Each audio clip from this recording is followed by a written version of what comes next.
श्रीराम समर्थ.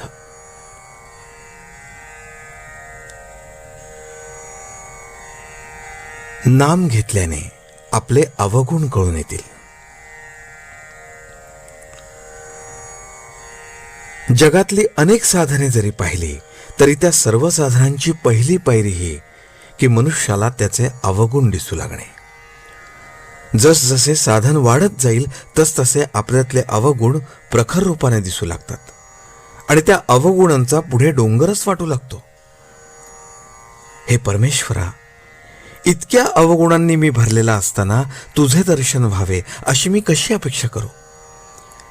एवढ्या पर्वतप्राय अवगुणांच्या राशीतून मला तुझे दर्शन होईल हे कालत्रयी तरी शक्य आहे का असे वाटू लागते. साधन करण्यापूर्वी रागीट माणूस कधी त्या रागाची खंत बाळगत नाही. किंबहुना तो अवगुण आहे हे मुळी त्याला पटतच नाही. तो म्हणतो, व्यवहारात असा दरारा पाहिजेच, त्याशिवाय कसे चालेल? एक साधक मला म्हणाला की अलीकडे मला फार राग येऊ लागलाय. वास्तविक तो राग आत्ताच येऊ लागला असे नसून पूर्वीपासूनच त्याच्याजवळ होता, परंतु साधन करू लागल्यापासून त्याला जाणीव होऊ लागली आहे किंवा क्रोध वाईट आहे हे त्याला आता कळू लागले आहे, इतकेच.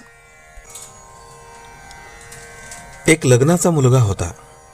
त्याने बऱ्याच मुली पाहिल्या, पण एकही त्याच्या मनास येईना. त्याचे आई वडील कंटाळून त्याला म्हणाले, तुला मुलगी पसंत पडू देत, मग आम्ही पुढचे काय ते ठरवू. ते काही मुलगी पाहायला बरोबर जात नसत. त्या मुलाची मोठी बहीण होती, तीच त्याच्याबरोबर जात असे.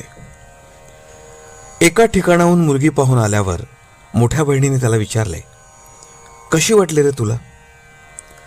त्यावर तो म्हणाला, नाही बो आपल्याला पसंत. मोठी बहीण चाणाक्ष होते. तिने फक्त त्याच्या तोंडासमोर आरसा धरला आणि विचारले, यात प्रतिबिंबापुढे कशी काय वाटते? तेव्हा स्वतःचे आणि मुलीचे रूप त्याच्या ध्यानी आले आणि तो म्हणाला, पुष्कळ बरी आहे. सारांश, जिथपर्यंत आपल्याला स्वतःचे खरे दर्शन होऊ शकत नाही तिथपर्यंत दुसऱ्यांचे अवगुणच आपल्याला दिसतात. आपल्याला दुसऱ्यांचे जे काही अवगुण दिसतात त्यांचे बीज आपल्यातच आहे हे माणसाने ठाम ओळखले पाहिजे.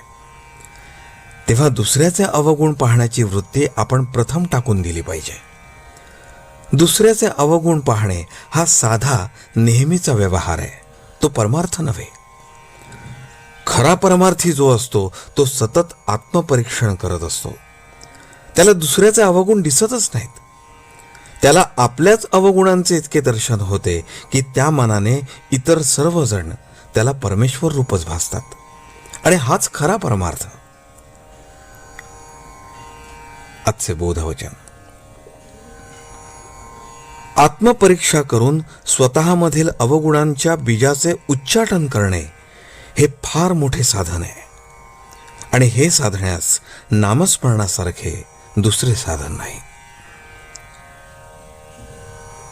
जानकी जीवन स्मरण. जय जय राम.